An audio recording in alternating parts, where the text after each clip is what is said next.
भाइयों बहनों, लालू राबड़ी के जमाने में बिहार में कानून और व्यवस्था इतनी गिर गई थी कि चुनाव 6-6 चरण में कराने पड़ते थे। 6-6 चरण में। आपको 14 तारीख का परिणाम जानना है क्या? 14 तारीख को दोपहर 1 बजे लालू के बेटे का सुपड़ा साफ होने वाला। सबको आने दो जरा।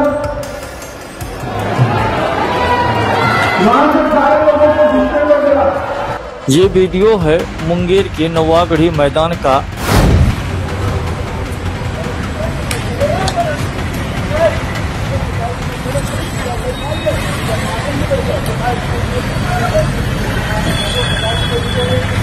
जब ये राहुल गांधी कहते थे कि चुनाव आयोग तो भारतीय जनता पार्टी के दफ्तर की तरफ से मिले हुए संदेश और को फरमान समझकर वैसा ही उसका अनुसरण करता है, तो इस देश की गोदी मीडिया छाती पीटो कार्यक्रम करती थी कि हाय हाय ये क्या कह दिया, ये तो संवैधानिक संस्था है, इतने गंभीर आरोप नहीं लगाने चाहिए। कोई तथ्य है आपके पास तो लीजिए, आ गया तथ्य आपके सामने। जी हां, इस देश के गृह मंत्री ने वो काम कर दिया है जो काम खासतौर पर चुनाव आयोग का होता है, चुनाव आयुक्त का होता है। लेकिन इस देश के अंदर यकीन मानिए कि न चुनाव आयोग और चुनाव आयुक्त की जरूरत नहीं है, क्योंकि इस देश के गृह मंत्री ऐलान करेंगे चुनाव कब होगा, कैसे होगा, कितने चरणों में होगा, परिणाम क्या होगा। मैं नहीं कह रहा हूं, सुनवा दूंगा, दिखाऊंगा ये भी कि कैसे भीड़ जब जाने लगी, ये तमाम चीजें हो रही थी, तो अमित शाह को कैसे मंच से बोलना पड़ा। लोग कह रहे हैं गिड़गिड़ा रहे थे वो लोगों के सामने, क्यों, वो भी दिखाऊंगा। घुसपैठिया घुसपैठिया घुसपैठिया घुसपैठिया घुसपैठिया कहने वाले, कहा था ना अंबेडकर करके, लेकिन इस बार घुसपैठिया सुनवाऊंगा। अभी आपको यह भी दिखाऊंगा कि कैसे अब एसआईआर वाला मसला कहीं और भी पहुंच गया है। जी हां, एक और जगह एसआईआर वाला मसला पहुंचने जा रहा है। दिखाऊंगा बीजेपी के खुद के प्रवक्ता कैसे अपनी ही पार्टी और उनके नेताओं की पोल खोलते हैं, और जाते आते देखिए कहां धुन दिए गए बीजेपी के नेता। नमस्कार, मैं हूं प्राज्वल गौतम और आप देख रहे हैं the live TV. The live TV, सच सबसे आगे। सबसे पहले एक बयान, बहुत बड़ा बयान है अपने आप में, सुन लीजिए क्या कह रहे हैं। 2 चरण में चुनाव होने वाले, 6 तारीख को और 11 तारीख। ओके, आप सभी को तीर और कमल के निशान पर बटन दबा रहा है, मगर 11 तारीख को भी चुनाव होगा। भाइयों बहनों, लालू राबड़ी के जमाने में बिहार में कानून और व्यवस्था इतनी गिर गई थी कि चुनाव 6-6 चरण में कराने पड़ते थे। 6-6 चरण में। मैं बिहार की जनता को कहकर जाता हूं, नीतीश बाबू के शासन में, मोदी जी के शासन में 6 चरण की जगह 2 चरण में चुनाव हुए हैं। इस बार एनडीए सरकार बना दो, अगली बार एक ही चरण में चुनाव होगा। एक ही तो एक चरण में चुनाव होगा, इससे क्या लोगों को रोजगार मिल जाएगा? मतलब होगा तो क्या? पहला तो ये, क्योंकि अपनी पीठ थपथपाने वाला काम हर कोई करता है, खैर कोई हमेशा नया नहीं कर रहा है, हर पार्टी करती है। खैर अगले उस पर आते हैं, ये आपको किसने अधिकार दिया, ये आपको किसने अधिकार दिया कि आप ये ऐलान करें? लेकिन भैया गृह मंत्री हैं जो ये कह सकते हैं, मोदी जी कह सकते हैं घुसपैठिए वाली बात, नसीहत दे सकते हैं मनमोहन सिंह की सरकार को, कांग्रेस को, और सत्ता में आने के बाद ये कह दें नहीं वहां तो नदियां हैं ना, वो पहाड़ हैं, तो वहां से घुसपैठ, उन्हें रोका नहीं जा सकता।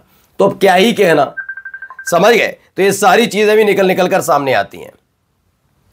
आइए अगला भी मैं आपको सुनाता हूं क्या कह रहे हैं, जरा इधर भी देखिए, सुनिए। आपको 14 तारीख का परिणाम जानना है क्या? जानना है? जोर से बोलो, जानना है क्या? 14 तारीख को दोपहर 1 बजे लालू के बेटे का सुपड़ा साफ होने वाला।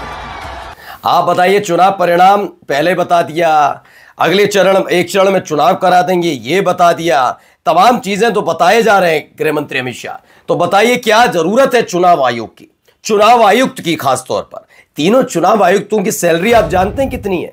वो अकेला अपने दम पर गृह मंत्री अमित शाह वो काम कर रहे हैं। भाई सोचिए कितना टैक्स पेयर का पैसा बचेगा, सरकारी खजाने में से जो पैसा इनको टैक्स सैलरी के तौर पर, गाड़ियों के तौर पर और इन तमाम चीजों के नाम पर जाता है, वो कितना बचेगा अंदाजा लगा सकते हैं आप?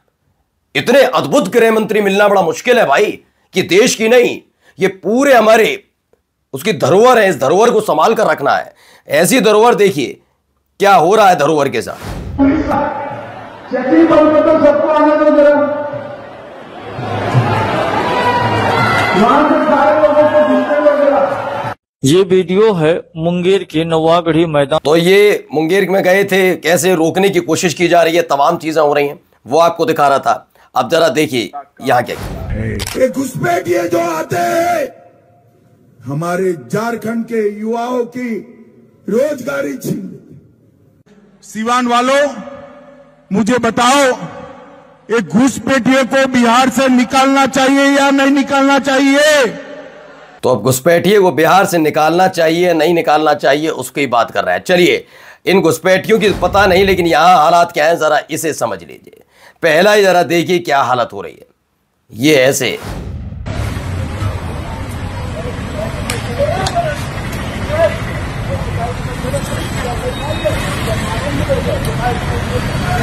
आया आदमी, हाथ साफ किया और आराम से जाएगा। देखिए बिल्कुल आराम से, कोई भागेगा नहीं।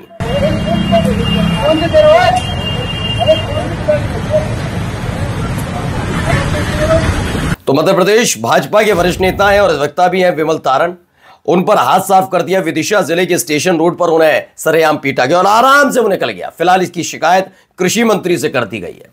तो घुसपैठियों को तो पता नहीं, पहले अपने ही नेताओं को बचाने की जरूरत है गृह मंत्री महोदय, और वो भी अपनी ही शासित, बीजेपी शासित राज्य में कैसे हालात है। आइए यहां पर भी देखिए यहां हालात क्या बने। पब्लिक ने हिसाब किताब मांग लिया, फिर क्या था, विधायक जी के पास बोलने के लिए कुछ बचा ही नहीं, वापस लौट गए।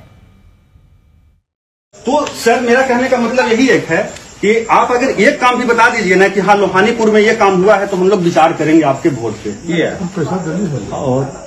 और हम तो कहेंगे सर कि जितना नौजवान लोग इतना दिन का आपको झोला अगला भी नौजवान का भी झोला ढोने का काम दीजिए, हम अभी मदद कर दिए, आशीर्वाद दीजिए। और भी नौजवान लोग खड़े हैं समाज में, और इतना समस्या है कि बरसात के दिन में गली जो है ना पूरा फिसल हो जाता है। तो ये अनिल कुमार है, विधायक है हिंदुस्तानी अवामी मोर्चा यानी कि जीतन राम मांझी की पार्टी से, एनडीए के विधायक है। अब चेहरा बना हुआ था, हाथ की तह बनाकर वहीं पर खड़े रहे। तह बनाकर इसलिए खड़े रहे, करें क्या, जा सकते नहीं, सवाल सुनना भी होगा जो कह रहे हो। तो फिलहाल 20 साल बिहार बेहाल इसीलिए कहा जा रहा है। आगे देखिए यहां क्या है, यहां भी एक खबर निकल कर आई है। देखिए बीजेपी नेताओं की हरकतें देखते चलिए, बहुत शानदार है। ये एक खबर है, इसमें ये पकड़े गए बीजेपी नेता। बीजेपी के नेता क्या, बीजेपी के पूर्व विधायक है। शराब के साथ पकड़े जाने पर 14 दिन की न्यायिक हिरासत में भेज दिए गए। उन्होंने बताया, प्रेम भारद्वाज ने, हमारे बलिया जिले के बलथरा रोड के पूर्व बीजेपी विधायक धनंजय कन्नौजिया है। कल बिहार गए थे चुनाव प्रचार के लिए। बॉर्डर पर चेकिंग के दौरान एसएसबी के जवानों को उनकी गाड़ी से बियर की 3 केन मिल गई, जिसकी वजह से इनको और ड्राइवर दिलीप सिंह को गिरफ्तार कर लिया। अब बेचारे 14 दिन की न्यायिक हिरासत में रहेंगे। सोचो इतनी, इसमें कैसे करेंगे, साहब को बहुत आदत होगी ना इसकी, कैसे करेंगे, इसके बिना कैसे रह पाएंगे। खैर आगे चलते हैं, ये पहले बयान सुनिए। कितने मुस्लिमों को क्या आपने टिकट दिया है बताइए सर? नहीं दिया। क्यों नहीं दिया? नहीं दिया, नहीं देंगे। क्यों नहीं देंगे? क्यों नहीं देंगे? इसलिए नहीं देंगे क्योंकि हमको वोट नहीं मिलता है मुसलमानों को, हम जानते हैं हमारा जो। अब ये खेल रहे हैं, भाजपा के प्रवक्ता हैं अजय आलोक, ये कहते हैं कि हमें नहीं मिलता। जनार्दन मिश्रा नाम का एक ट्विटर हैंडल है जो अमूमन ऐसी ही खबरों के लिए और इन्हीं हरकतों के लिए जाना जाता है। अब कहते हैं भाजपा फ्रंट फुट पर खेलना सीख गई है। बिल्कुल सही कहा मेरे भाई, हमने मुसलमानों को एक भी सीट नहीं दी और देंगे भी नहीं, क्योंकि हम जान चुके हैं कि मुसलमान हमें वोट नहीं देते।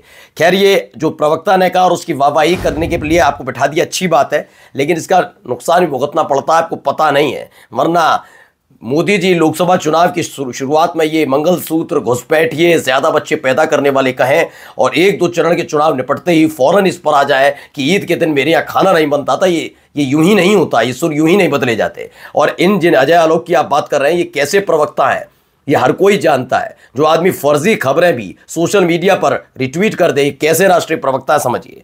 लेकिन मसला ये नहीं है, मसला अगला वाला और ज्यादा मजेदार है। बिल्कुल सही कहा, फ्रंट फुट पर खेलने लगे। फ्रंट फुट पर कैसे, तो सुनिए। तो जो सम्राट चौधरी कह रहे हैं वो तो खुद अभियुक्त थे हत्या के मामले में।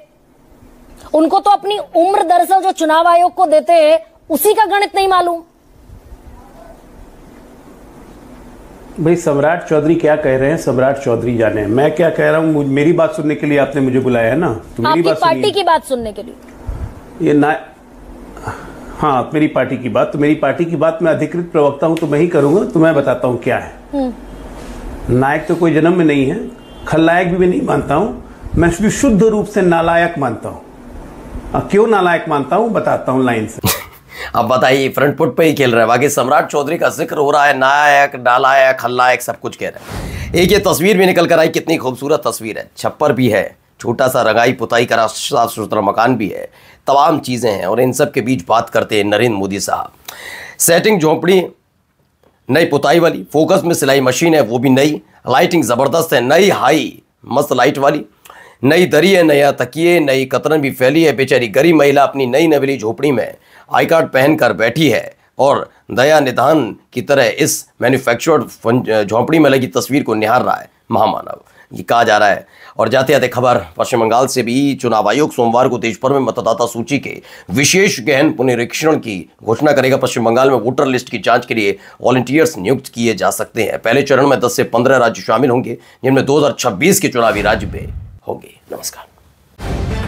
द लाइव टीवी, सच सबसे आगे।